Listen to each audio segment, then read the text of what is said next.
చివరి ప్రశ్న చాలా ఇంపార్టెంట్ ఇది. మీరు బీఆర్ఎస్లో ఉన్నప్పుడు ఈ ఫామ్ హౌస్ ఎమ్మెల్యేల కొనుగోలు కేసు, అందులో నా ఒక ఆనిముత్యం మీరు కేసీఆర్ చెప్పినట్టు థ్యాంక్ యూ 100 కోట్లకు కొందాం అనుకుంటే ఈ నలుగురిని కొనలేకపోయారని మీ అందరి చేత మిమ్మల్ని ముందు పెట్టి జనాల చేత చప్పట్లు కొట్టించింది ఆనాడు. ఈ నలుగురిని అనలే. జాతిరత్నమేనా మీరు? జాతిరత్నం ఆనిముత్యమేనా? డెఫినెట్ గా కడిగిన ముత్యం. 100 కోట్లకి అమ్ముడు పోయే ముత్యం. నేను చెప్పిన కదా అప్పుడు ఎన్నికలప్పుడు కేసీఆర్ గారు విసిరిన బాణం అని. ఎవరు? నేను. ఎందుకోసం మాట చెప్పిందంటే కేసీఆర్ గారు ఆ రివర్స్ ఆపరేషన్ కోసం నేను స్ట్రేట్ క్వశ్చన్, 100 కోట్లకు మీరు అమ్ముడు పోకుండా నిలబడ్డారు. నేను దేవుణ్ణి చాలా నమ్ముతా.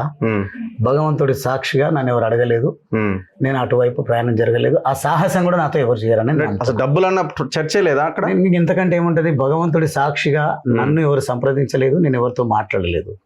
భగవంతుడే కాదు, నా తల్లిదండ్రులు, నా పిల్లల సాక్షిగా చెప్తా ఉన్నా. ఆ రకమైనటువంటి ఫోన్ కాల్స్ నాకు ఎవరు రాలేదు. ఆ సందర్భానికి సంబంధించినటువంటి ఆ ప్రణాళికకు సంబంధించి నాకు ఒక్క మాట కూడా ముందు తెలియదు. ముఖ్యమంత్రి కేసీఆర్ గారు అప్పుడు ముఖ్యమంత్రిగా ఉన్నప్పుడు వారి దగ్గరికి వెళ్ళినప్పుడు కేసీఆర్ గారు 3 రోజులు నన్ను తన దగ్గర ఉంచుకొని, బాలరాజ్ ఎవరు కొనుగోలు చేయడానికి వచ్చిండ్రు, ఎవరు అమ్ముడు పోవడానికి సిద్ధపడినారు, నీకు సంబంధం లేదు. ఒకవేళ నీకు నా పైన గౌరవం ఉంటే నేను ఒక టాస్క్ నీకు ఇస్తా, అక్కడికి నేను పలానా జాగా చెప్తా, అక్కడికి వెళ్ళిరా అంటే, సరే సార్ నీకు డ్రైవింగ్ వచ్చు కదంటే వచ్చు, నీ కార్లోనే వెళ్ళు, గన్మెన్లు వద్దు, డ్రైవర్లు వద్దు, పిఏలు వద్దు, ఏమొద్దు, నువ్వే వెళ్ళంటే నేను నిజంగా నా కార్లో రేగా కాంతారావు గారిని, బీరం హర్షవర్ధన్ రెడ్డి గారిని ఎక్కించుకొని వెళ్ళి. ఎక్కించుకున్నారు? నేను ఎక్కడ ఎక్కించుకోవాలనో ఎక్కించుకున్నాను. కేసీఆర్ గారు చెప్పిన స్థలం నుంచి ఎక్కించుకొని వెళ్ళినాము. వెళ్ళిన తర్వాత ఫామ్ హౌస్కి వెళ్ళే వరకు కూడా లొకేషన్ మాకు షేర్ చేయలేరు. మానిటర్ చేస్తున్నారు ఫోన్లో, ఇక్కడ వరకు రావాలని. వాళ్ళకు నేను డ్రైవ్ చేస్తున్నా, హర్షవర్ధన్ రెడ్డి గారికి, రేవకా కాంతారావు గారికి, అక్కడున్న పైలట్ రోహిత్ రెడ్డి చెప్పిండా, ఇంకెవరు చెప్పిండో నాకు తెలియదు. నేను డ్రైవ్ చేస్తూ ముందుకు పోతున్నా. అక్కడికి వచ్చిన తర్వాత ఒక బైక్ వచ్చింది ముందు, ఆ బైక్ తీసుకొని ఫామ్ హౌస్లోకి వెళ్ళిపోయింది. అప్పటి వరకు సామ్గా ఉన్నది, అక్కడ ఏం లేదు, హల్చల్ లేదు, ఏం లేదు. మేము కూర్చున్నాం, స్వామీజీలు అప్పటికే ఉన్నారు, వాళ్ళతో చర్చిస్తున్నాం, మాట్లాడుతున్నాం. నందకుమార్ కూడా ఉన్నాడు అక్కడ. నందకుమార్ అక్కడ నన్ను చూసి షాక్ అయిపోయాడు. పైలట్ రోహిత్ రెడ్డి షాక్ అయిపోయాడు. ఏందన్నా ఇది సర్ప్రైజ్ అని మాట్లాడడం జరిగింది. మాట్లాడిన తర్వాత ఇక డైరెక్ట్గా కేసీఆర్ గారు చాలా స్పష్టంగా చెప్పారు, ఎక్కువ ఇక్కడ మాట్లాడాల్సిన అవసరం లేదు, మీరు పెద్దగా ఇన్పుట్స్ రాబట్టాల్సిన అవసరం లేదు, everything is planned, just go and meet them, come back అన్నారు. ఎవ్రీథింగ్ ఈస్ ప్లాన్డ్ అని అన్నాడు. అంటే స్టింగ్ ఆపరేషన్, అది స్టింగ్ ఆపరేషన్ అంటే. కానీ వీళ్ళు అమ్మడానికి సిద్ధంగా ఉన్నారా, వాళ్ళు కొనుగోలు చేయడానికి సిద్ధంగా ఉన్నారా నాకు తెలియదు, ఎవరనేది తెలియదు. తప్పించుకుంటున్నారా? నా నైజమే అది కాదు. బీజేపీలోకి పోవాలి కాబట్టి వాళ్ళను వీళ్ళని ఇరికేయడం ఇబ్బంది లేదనుకుంటా. నా నైజమే అది కాదు. మీరు చెప్పింది 100%. నాకు ఎవరు ఏంది అనే తెలియదు. పైలట్ రోహిత్ రెడ్డి ఎట్లా షాక్ అవుతాడు? మీరు నలుగురు కావాలనే కేసీఆర్ పంపించిన తర్వాత మళ్ళీ మీరు నందకుమార్ షాక్ అయిందంటే ఒక దాంట్లో ఉన్నది. అదే అంటున్నా నేను. వాళ్ళు ఎవరెవరైతే మాట్లాడినో నాకు తెలియదు. పైలట్ రోహిత్ రెడ్డి గారికి నేను వస్తానే సంగతి తెలియదు. ఇప్పుడు బీరం హర్షవర్ధన్ రెడ్డికి, రేగా కాంతారావుని మీరు ఇద్దరు కలిసి తీసుకొని వెళ్ళారు కేసీఆర్ చెప్పిన ప్లేస్ నుంచి. మీరు ముగ్గురు కార్లో మాట్లాడుకుని ఉంటారుగా?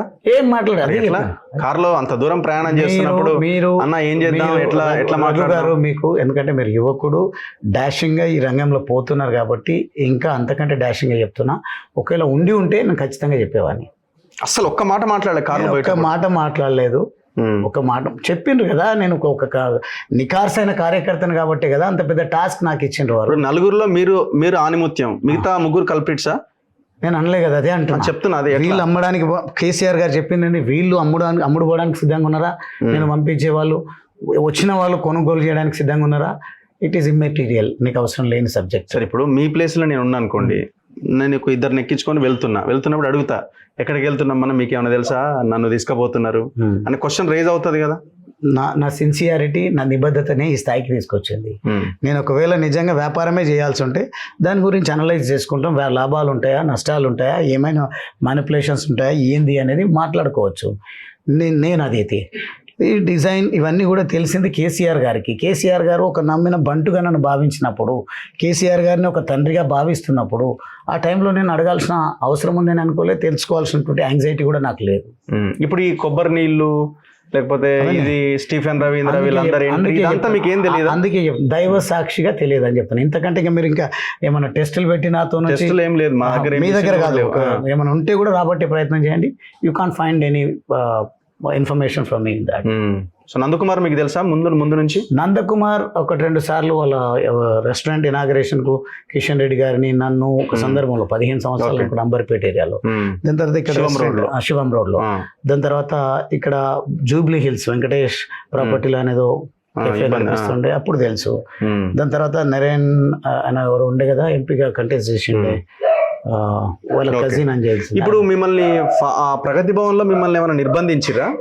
అంటే మీకు ఫోన్లు ఇవ్వలేదు, మిమ్మల్ని నిర్బంధం కాదు. ముఖ్యమంత్రి గారు చెప్పింది ఏంటంటే ప్రభుత్వాన్ని అస్థిరపరిచే ప్రయత్నం జరుగుతుంది, మనం కాకుండా పార్టీని ప్రభుత్వాన్ని తెలంగాణను ఎవరు కాపాడతారు, నేను చెప్పినట్టు వినండి, మీరు మీకేందో తొందరలోనే తెలుస్తుంది అన్నారు. నిజంగా కూడా అక్కడ ఉన్నప్పుడే బయటకు వచ్చేసరికి మీ మీడియా మిత్రులందరూ అక్కడ ఉండేసరికి మేమే షాక్ అయినాం. అవన్నీ కూడా ఆ రకంగా జరుగుతున్న సంగతి తెలియదు. మీరు బయటకు వచ్చిన తర్వాత మొత్తం ఎపిసోడ్ అంతా అయిపోయింది, టీవీలలో వచ్చిన అంతా అయిపోయిన తర్వాత ఇది బీజేపీని ఇరికించే ప్లాన్ వేసిండు కేసీఆర్ అనిపించిందా? అనిపించింది. ఇరికించే ప్రయత్నం అనేది అనిపించింది. ఇరికించే ప్రయత్నమా లేకుంటే వాళ్ళ ద్వారా వాళ్ళ వల్ల పార్టీని బతికించుకునే ప్రయత్నమా నాకైతే తెలియదు, కానీ బీజేపీ బీఆర్ఎస్కి ఏదో నడుస్తుంది అనేది అయితే అర్థమైంది. ఎందుకంటే అప్పుడు ఆ టైంలో మునుగోడు ఎలక్షన్ కూడా జరుగుతున్నది కాబట్టి. సో మీ ఫోన్ ఏమైనా ట్యాప్ అయిందా? ఫోన్ ట్యాప్ అయిన సంగతి నాకు తెలియదు, కానీ నాకు ఎప్పుడైతే అట్లా అనిపించలేదు. ఇప్పుడు pilot Rohit Reddy phone tap అయ్యి ఉండొచ్చు, ఒకవేళ అయితే నేను ఎక్కడ అటువంటి జరగలేదు కాబట్టి నన్ను ఈ task. Pilot Rohit Reddy phone tap చేస్తూనే కదా తను ఏదో డిస్కషన్ లో విషయం బయటపడ్డది. లేకుంటే అతనిదైందా వేరే వాళ్ళదైందా, నిజంగా ఎవరిదైతే ట్యాప్ అయిందో వాళ్ళని తీసుకొస్తే అనుమానం వస్తాయని వీళ్ళని నియమించినా నాకు తెలియదు అంటున్నా కదా. అంటే ఇప్పుడు పార్టీలో ఉన్నప్పుడు ఇది మాట్లాడలేకపోయారు మీరు, ఎందుకంటే పార్టీలో ఉన్నారు కాబట్టి. I'm very dashing, very straight forward. పార్టీలో ఉన్నప్పుడైనా పార్టీ నుంచి బయటకు వచ్చినప్పుడైనా ఉన్నది మాట్లాడడం అనేది నా నైజం. అంటే మీరు ఏసీబీ కేసు టేకప్ చేసినప్పుడు అప్పుడు మీరు పెద్దగా ఇట్లాంటి స్టేట్మెంట్స్ ఇవ్వలే, మమ్మల్ని ఇబ్బంది పెడుతున్నారు, మమ్మల్ని ప్రతిసారి ఎందుకు పిలుస్తున్నారు అనే కోణంలోనే మీడియాతో మాట్లాడారు. ఎవరు కూడా పిలవలే, ఏసీబీ ఇంట్రాగేషన్ పిలవలే, నన్ను ఎవరు పిలవలే. I was just complaint in that case. మీరు కంప్లైంట్ కాదనుకుంటే కంప్లైంటా? అంటే మీరు యూట్యూబ్లో వీడియోలు చూస్తే తెలుస్తుంటుంది మమ్మల్ని ఇబ్బంది పెడుతున్నారు, ఎన్నిసార్లు మమ్మల్ని పిలుస్తారు. నాకు వెరిఫై చేయండి, ఇప్పుడు కూర్చుందాం మనం. ఎక్కడ లేదు అటువంటి. సో ఓవరాల్గా ఇది ఈ ఎపిసోడ్ని మీరు ఎట్లా చూస్తున్నారు, ఈ కొనుగోలు ఎపిసోడ్ని? అది వాస్తవంగా ఒకటైతే ట్యాపింగ్ జరిగి ఉంటే తప్పు, ఎందుకంటే ప్రభుత్వానికి ఆ ప్రివిలేజ్ ఉంటుంది, ట్యాపింగ్ ప్రివిలేజ్. కొన్ని సందర్భాల్లో అంటే ఎవరు చేస్తారో వాళ్ళే చేయాలి తప్ప అధికారం ఉంది కానీ మనం చేయడానికి వీల్లేదు.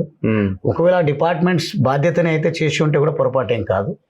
అని ఈ ఎపిసోడ్ అంతా కూడా తప్ప రైటా అనేది నేను చెప్పిన దాని విషయంలో అర్థం చేసుకోవాలి. ఎక్కడ రిగ్రెట్ అవ్వలేదా, అరే తప్పు చేసిన కదా వాళ్ళ ట్రాప్లో నేను పడి అనవసరంగా దీంట్లో ఇదైపోయినా అని? ఒక్కటైతే అనిపించింది. కారణం ఏంటంటే నేను ఒక నిజాయితీ కలిగినటువంటి, ఎక్కడ అవినీతి ఆరోపణలు లేకుండా నా ఎంటైర్ కెరియర్ను నేను తీసుకొచ్చినటువంటి వ్యక్తిని.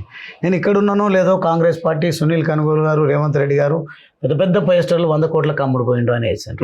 నా పైన విశ్వాసం ఉన్నది కాబట్టి నా అనుచరులకు, నా అభిమానులకు, నా అన్నదమ్ములకు, అచ్చంపేట యువతకు వారంతటి వారు పోస్టర్స్ తీసుకొని గువ్వల బాలరాజు గారు 100 కోట్లకు అమ్ముడు పోడురా, 2500 కోట్లతో తిరిగి అచ్చంపేటలో అడుగు పెడుతున్నాడు అని నేను ప్రాజెక్టుకి సంబంధించి అచ్చంపేట లిఫ్ట్ ఇరిగేషన్ స్కీమ్కి సంబంధించి బడ్జెట్లో 1650 కోట్లు ఫేజ్ 1 కోసం కేటాయింపబడిన తర్వాత ఫేజ్ 2 కోసం మిగిలిన 350 కోట్లలో మిగిలినది ప్రణాళిక జరుగుతున్న తరుణంలో నేను అక్కడికి వెళ్ళినప్పుడు దాంతో పాటుగా నియోజకవర్గ అభివృద్ధి కోసం స్పెషల్ డెవలప్మెంట్ ఫండ్ ముఖ్యమంత్రి గారి నిధి నుంచి తీసుకొచ్చి వెళ్తున్నా అని మా వాళ్ళకి సమాచారం ఇచ్చినప్పుడు వస్తున్న పలానా రోజు అన్నప్పుడు వాళ్ళంతటా వాళ్ళు పోస్టర్స్ వేసి అమ్ముడు పోడురా అని నా గురించి కొన్ని స్లోగన్స్తో మంచి అద్భుతమైన పోస్టర్స్ వేసిండ్రు. కానీ చదువుకున్నాను కాబట్టి డెఫినెట్గా ఇది ఎంతో కొంత డ్యామేజ్ అవుతుంది అని భావించిన డెఫినెట్గా డ్యామేజ్ అయ్యింది. ఓకే, సో ఏమో మీరేం చెప్తలేరు బీజేపీలో, కానీ ఇప్పుడు ఈ ఫామ్ హౌస్ కొనుగోలు కేసుకి బీజేపీకి లింక్ ఉన్నది.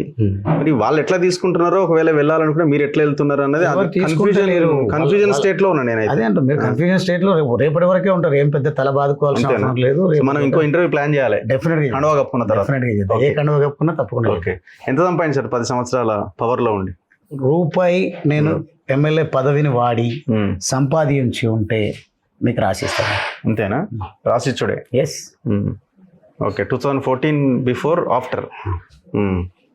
Anyway, thank you very much. Thank you. కలుద్దాం. ఇది గువ్వల బాలరాజు గారితో స్పెషల్ ఇంటర్వ్యూ. ఆయన కండువా కప్పుకున్న తర్వాత మరో ఇంటర్వ్యూ ప్లాన్ చేద్దాం ఆఫీస్లో. చూస్తూనే ఉండండి మన తొలి వెలుగు.